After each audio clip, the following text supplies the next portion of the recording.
सत्ता मात्र सत्य है और सत्ता के सिवा जो कुछ प्रकृति और प्रकृति का कार्य क्रिया और पदार्थ है वह असत अर्थात परिवर्तनशील है।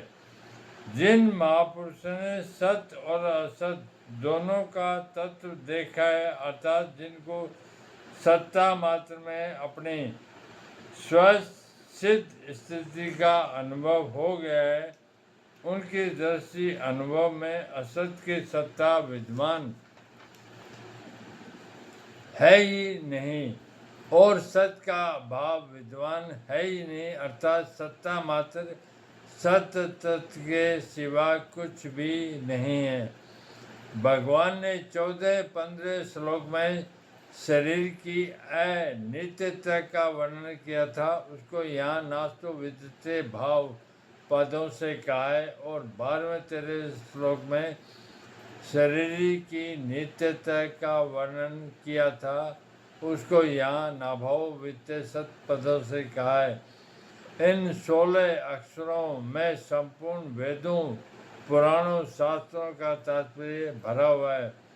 असत और सत इन दोनों को ही प्रकृति और पुरुष, क्षर और अक्षर, शरीर और शरीरी, अनित्य और नित्य, नाशवान और अविनाशी आदि अनेक नामों से कहा गया है। देखने, सुनने, समझने, चिंतन करने, निश्चय करने आदि में जो कुछ भी आता है वह सब असत है। जिसके द्वारा देखते, सुनते, चिंतन आदि करते हैं वह भी असत है और देखने वाला भी असत है।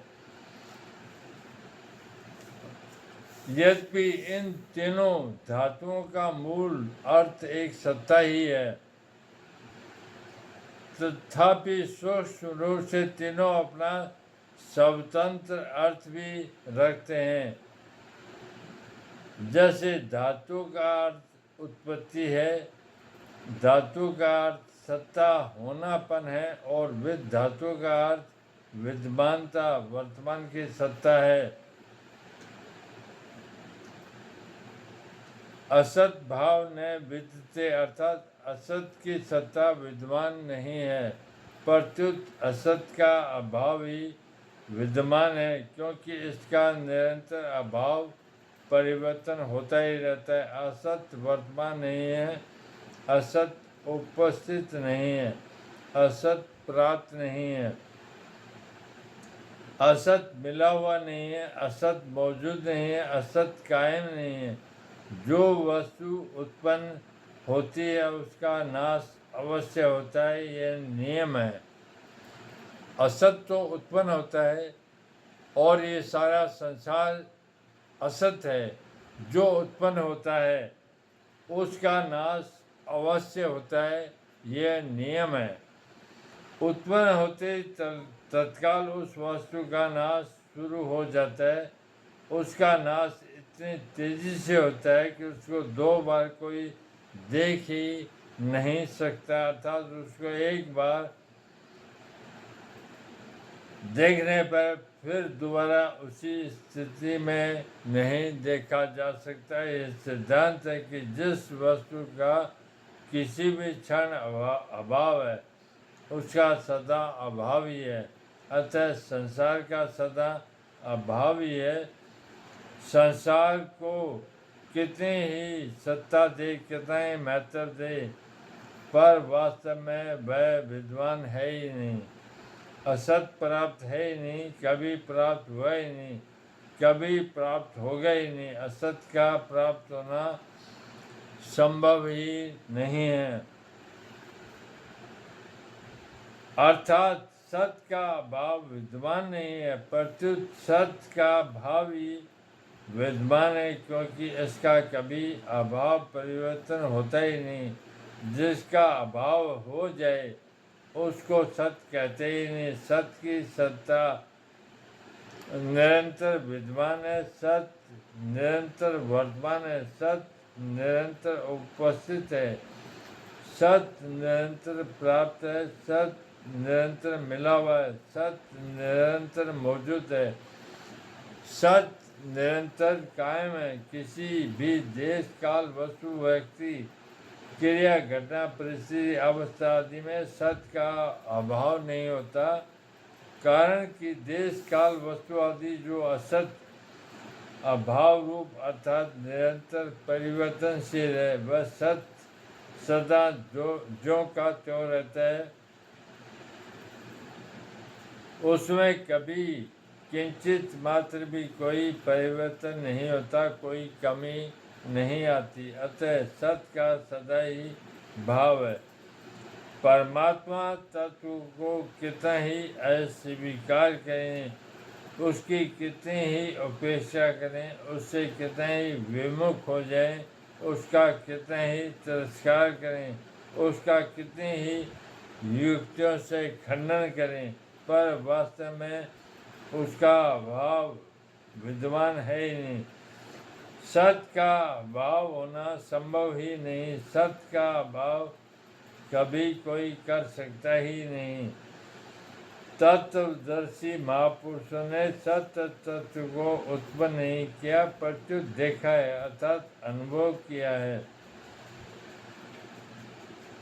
तात्पर्य है कि असत का भाव और सत्य का भाव दोनों तत्व निष्कर्ष को जानने वाले जीवन मुक्त तत्व महापुरुष एक सत्य तत्व को ही देखते हैं, अर्थात स्वयं स्वाभाविक एक है का ही अनुभव करते हैं। असत का तत्व भी सत्य है और सत्य का तत्व भी सत्य है, ऐसा जान लेने पर उन महापुरुषों की दृष्टि में एक सत्य तत्व है कि सिवा किसी की स्वतंत्र सत्ता रहती ही नहीं। असत की सत्ता विद्वान ने रहने से उसका अभाव और सत्य का अभाव विद्वान न रहने से उसका भाव सिद्ध हुआ। निष्कर्ष यह निकला कि असत है ही नहीं, प्रत्युत सत्य सत्य है। अतः सत्य तत्व में देह और देही का विभाग नहीं है। जब तक असत की सत्ता है तब तक विवेक है। असत की सत्ता मिटने पर विवेक ही तत्व ज्ञान में परिणित हो जाता है। इससे उभयोरपि में विवेक है, अंत में तत्व ज्ञान है और दृश्य में अनुभव, अर्थात विवेक तत्व ज्ञान में परिणित हो गया और सत्ता मात्र ही शेष रहेगी। एक सत्ता के सिवा कुछ नहीं। यह ज्ञान मार्ग की सर्वोपरि बात है। असत की सत्ता नहीं है, यह भी सत्य है, और सत्य का अभाव नहीं है, यह भी सत्य है। सत्य को स्वीकार करना साधक का काम है। साधक को अनुभव हो अथवा न हो, उसको तो सत्य को स्वीकार करना है को स्वीकार करना है और नहीं को अस्वीकार करना है। यही वेदांत है, वेदों का खास निष्कर्ष है। संसार में भाव और अभाव दोनों दिखते हुए भी अभाव मुख्य रहता है। परमात्मा में भाव और अभाव दोनों दिखते हुए भाव मुख्य रहता है। संसार में अभाव के अंतर्गत भाव अभाव है और परमात्मा में भाव के अंतर्गत भाव अभाव है।